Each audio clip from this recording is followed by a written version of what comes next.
All right. Well, hello, guys. Good to see you again. I think this is the third week now that we've gotten together via the social media platform, and honestly, I think it's so far it's working pretty good. We've gotten a lot of response, so we're going to continue this morning with our Galatians study that we launched last week as we looked at part of the first chapter of Galatians. We went through some of the background as well. So we're going to dig in really to the text today, and we're going to go through Galatians 1, chapter 1, verses 11 to 24. And there's just a lot going on here in these verses, so there's a lot to unpack. We'll spend a little time doing that, then we'll get into some discussion questions at the end of that. So let's go ahead and just jump in there, and then you guys can review this on your own time as well, and kind of get some more tidbits possibly out of it. There's just a lot happening here in these few verses. So let's dig right into it. This is Galatians 1, 11 to 24. I'm reading out of the English Standard Version today. It says this starting in verse 11. For I would have you know, brothers, that the gospel that was preached by me is not man's gospel. For I did not receive it from any man, nor was I taught it, but I received it through a revelation of Jesus Christ. For you have heard of my former life in Judaism and how I persecuted the church of God violently and tried to destroy it. And this is Paul talking to the four churches there in Galatia that we mentioned last week. He says, and I was advancing in Judaism beyond many of my own age among my people. So extremely zealous was I for the traditions of my fathers, talking about basically being the teacher of the law of the Old Testament. But when he who had set me apart before I was born, and who called me by his grace, was pleased to reveal his Son to me, in order that I might preach among the Gentiles or the non-Jews, I did not immediately consult with anyone, nor did I go up to Jerusalem to those who were apostles before me, but I went away to Arabia and returned again to Damascus. Then after 3 years I went up to Jerusalem to visit Peter and remained with him for 15 days. But I saw none of the other apostles except James, the Lord's brother. In what I am writing to you before God, I do not lie. Then I went into the regions of Syria and Cilicia, and I was still unknown in person to the churches of Judea that are in Christ. They only were hearing it said, he who used to persecute us is now preaching the faith he once tried to destroy, and they glorify God because of me. So this is Paul, as we mentioned, writing to four different churches in the area of Galatia, which would have been a Roman province at that time. And he is basically going through some more content there, laying out kind of who he is and the fact that he was called by Christ himself, set apart for the purpose of ministering and preaching to the non-Jewish people in the area. So let's look, as we usually do, just as some keys to the text as we start off, and kind of dig in a little bit verse by verse. And that will allow us maybe to grasp a few things here that you might miss otherwise. But in verse 12, Paul writes that he did not receive the gospel from any man, but directly through a revelation of Jesus himself. And the Greek word we see for revelation here means to disclose or to appear, to be revealed or to shine a light upon.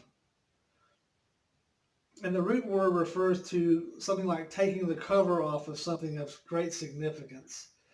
So when Paul says that he received the gospel from Jesus Christ himself, he has explained that he did not learn it from anyone, but instead he had it directly uncovered for him by Jesus. Now, then in verse 15, it speaks about the overall sovereignty of God to carry out his will in three different ways. So verse 15, let's look at it again. It says, but when he who had set me apart before I was born and called me by his grace was pleased to reveal his Son to me, in order that I might preach to the Gentiles. So he says, basically, God called him, set him apart before he was even born, according to his grace. So verse 15 talks about the sovereignty of God and how God will carry out his will in three different ways, basically, it's talking about here. So let's look at the three different ways Paul talks about. First, Paul says that he was set apart before he was born. Here the word set apart means to be separated, or literally to be separated by some sort of boundary. The root means to appoint or to exclude by severing any and all previous ties. So Paul is set apart by God for a purpose in such a way that there was even a boundary between that purpose and his former life. Then, secondly, Paul goes on to write that he was not only set apart before birth, but called by God's grace. And of course, this is key for us as believers. The word grace refers to the act of granting favor to someone in the form of a gift, in the form of a free gift. Interestingly, the root word here not only refers to a gift or giving of a gift, but also refers to the giver of the gift being joyful in the giving. So we see here granting favor. Grace refers to granting favor, undeserved favor. And God gives us this free gift of grace, but he doesn't do it in any kind of dutiful way. He does it in a joyful way. And that's kind of the overarching theme that Paul's trying to get at right there in verse 15. Then thirdly, the verse goes on to say that God granted grace to Paul when he was pleased to reveal it to him.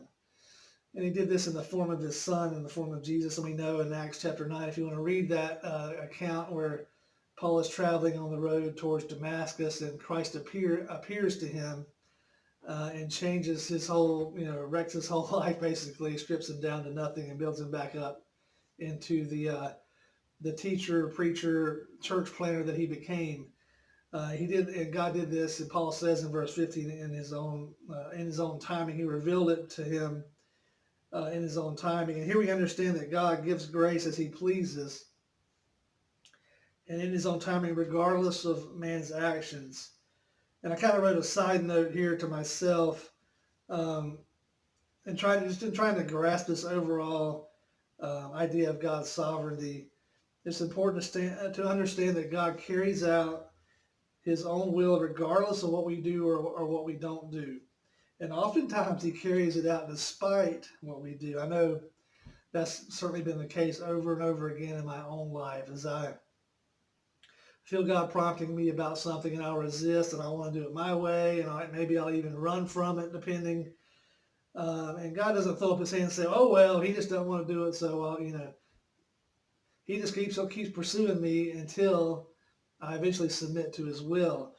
And we have to remember that God is completely sovereign, self-sustaining. He doesn't need us in any way, but he wants us to come alongside him and obey, and he wants to use us in the process of redeeming his people. So he'll do that, and regardless of even despite us a lot of times. I know, like I say, that's been the case in my life, and I'm sure you can probably relate to that too. So let's just summarize quickly verse 15. There's a lot there in verse 15 into 16. You can look at it on your own time as well.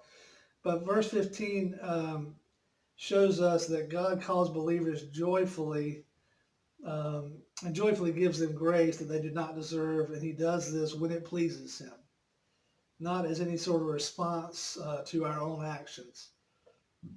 Understanding God's sovereignty includes understanding that he is completely self-sustaining and his actions do not in any way depend on anything from man or from us. That's really key to get. Our nature, we want to feel like we deserve something, we've earned our place, we're getting what we earn. That type of mentality is prevalent. I know, especially in American Western culture, where trying to climb the corporate ladder, so to speak, or get a further education, further degree, a promotion, or whatever it might be. We want to feel like we've earned something. But God's grace is the opposite of that. It's given freely, and there's nothing we can do to earn it, apart from having faith in Jesus and allowing what He did to be imparted on us. Um, the Scripture says in another place, it may be in Ephesians, it says Paul writes this way. He says, while we were still dead spiritually, Christ died for us. So we can't have done anything to deserve God's grace if we were spiritually dead when He died for us. So that's a big, huge thing to ponder, and we can discuss that more at length later. I think we'll probably touch on it in one of the questions coming up here too in a minute. So then in verse 17 and 18, we notice that Paul, after being called by Christ to preach to the non-Jews, he went away for 3 years. So instead of going to Jerusalem where the other apostles were, Paul went into the wilderness or a desert area in Arabia, it says. And we learn from Acts that he spent much of his time in reflection and preparation there for his forthcoming ministry. And we often think, that someone called by God to preach just goes out the next day and starts. And this could be true, I'm sure, in some cases, but Paul's example for us shows us that a time of learning and preparation is seen as very valuable to God.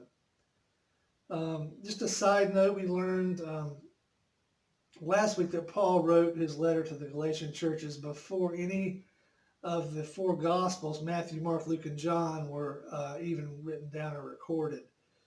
And then in verse 18 here, Paul echoes this claim when he explains that he did not go to Jerusalem to learn from the other apostles. Thus, this letter to the Galatian churches and his ministry was inspired directly by Christ himself.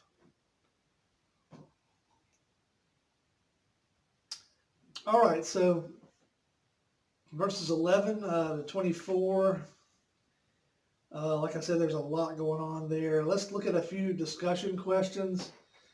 And I'll put these up on Facebook as well, and then we can dialogue. I think our group's gonna try Zoom this week to have at least some face-to-face through the computer screen time, which I think everybody's kind of longing for at this point. So we're gonna try that, and I encourage you other group leaders out there, if you haven't tried that, to look at it as a tool. I think it could be a useful tool. I know the staff's using it right now. We get excited just to see each other's face. We haven't been together for a while, so it's a useful tool. I would encourage you guys to use that as well if you can.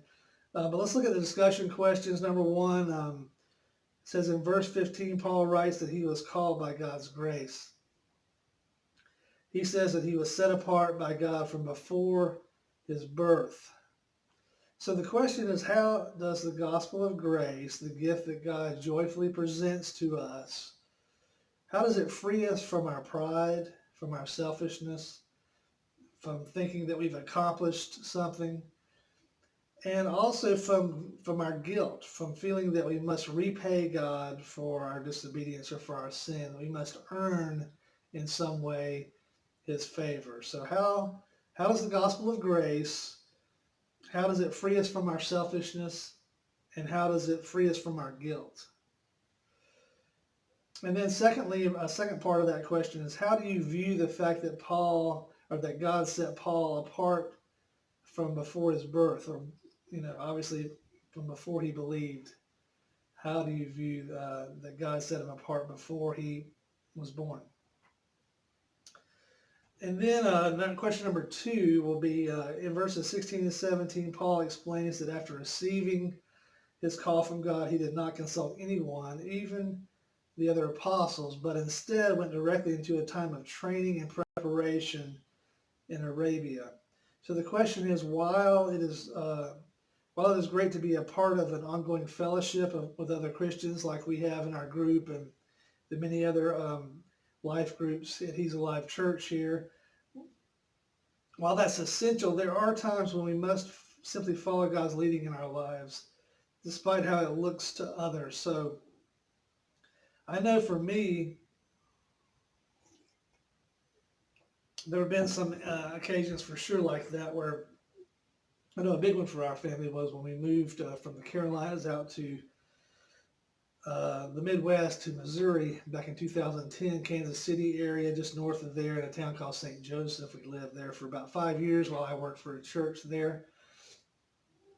And that move was huge for us in many ways. We left all of our family and friends and moved about 1,200 miles away from our kids at the time had just turned 3 years old. So we did not have the support system that we would have had in the Carolinas. So a lot of that was trying for us, but also it was following God's obvious leading. We both, Alicia and I, were certain that God had definitely opened the door and moved us towards that direction. And obviously it was a time of great spiritual maturity for us. We obviously made new great friends out there that we still have today in many cases. But it was a difficult time to trust God and follow Him. And I'm sure some of our friends and family at the time are questioning our decision, wondering if we were doing the right thing, and even possibly questioning, bringing those questions to us before we actually made the move. So think about a time in your life, maybe where you felt God leading you, and you had to kind of take a step of faith and go ahead and follow Him, even possibly at the expense of what some of your other friends or family might have been telling you. So talk about that time. If you've had such an experience in your life, share that with the group. And then question 3 says, sometimes we hear about a person who had a worldly or negative reputation and then came to faith in Christ later. In verses 23 and 24, Paul says that Christians who had heard of his former life rejoiced in hearing that he was now a messenger of God. So the question is, why is it that sometimes we do not rejoice so much upon hearing such news about some, I guess, bad person who became a Christian? Why do we sometimes think that maybe they got off the hook or they don't deserve it? And I would say, in thinking about that question, reflect again upon question 1 and the idea that we talked about, this idea of grace. And then finally, the last question, question 4, and this is possibly the doozy, I would say, out of the bunch. And we could go on for quite some time talking about this one, I'm sure. But anyway, we'll talk about it briefly. We noted in verse 15 that Paul says he was set apart by God before his birth. In Ephesians chapter 1, verses 4 and 5, Paul also writes, he writes this, he says, "For he chose us in him before the creation of the world to be holy and blameless in his sight. In love, he predestined us for adoption to sonship through Jesus Christ in accordance with his pleasure and his will." All right, so the question now is going to be, how do you understand what Paul's saying here in Galatians verse 15, chapter 1, and then also in Ephesians? And he says similar things in his other letters as well. This idea that God has called us or set us apart for his purposes before our birth. The question specifically is, how do you understand these verses? And if God has called us since before our birth, why then does he allow us to live a life apart from him, sometimes for many years, before calling us to serve him? What does this say about his overall sovereignty? So I know just briefly, I'll share it for some of you that may not have heard. I'll share my story with you briefly, because it definitely relates to this question. Because I grew up in the church setting. My father worked as facilities directors, a director position for a couple of large churches, one in Charlotte. So I grew up in the church setting, was in Sunday school and youth group and all throughout my childhood years. But really, I had learned a lot of head knowledge about God. I didn't have the heart knowledge to match that. And so I began to really get, I guess, frustrated in my later 20s. Alicia and I were married in our early 20s, so we'd been married for a while by now. But she would often say to me, The things you say sound right, but something's not right. Your actions don't represent kind of what you're saying. And so basically, my story was, like I said, I knew about God, knew about Jesus. I didn't have the heart knowledge to go with the head knowledge. And so when I was 33 years old, God finally ran me down, and through different events in my life, I finally came to the Lord just in a time of prayer one evening. But basically, I just told God, "Hey, if you are who you say you are, I want to know. If you're not, then leave me alone." I was kind of angry actually when I prayed that, but bang, that was all. All it was. It was a heartfelt, authentic prayer. God opened my eyes, and it's been different ever since. I went on to start seminary training, and when I was 38 years old, through some mentoring by some other pastor friends of mine who kind of pointed me and steered me in that direction. And then, so I've served in four churches in four different states over the last 15 years since that journey began. So that's kind of my story. So kind of talk about, just your your your interpretation of this idea that God has set you apart and what that looks like in your life. And what does that say about God's sovereignty? So let's look at these questions together over the next few days, and we'll probably try to get on Zoom here, and I'll put some more info out on that. Probably Wednesday or Thursday, we'll try that and see if that'll be helpful for us. So you guys have a great afternoon, and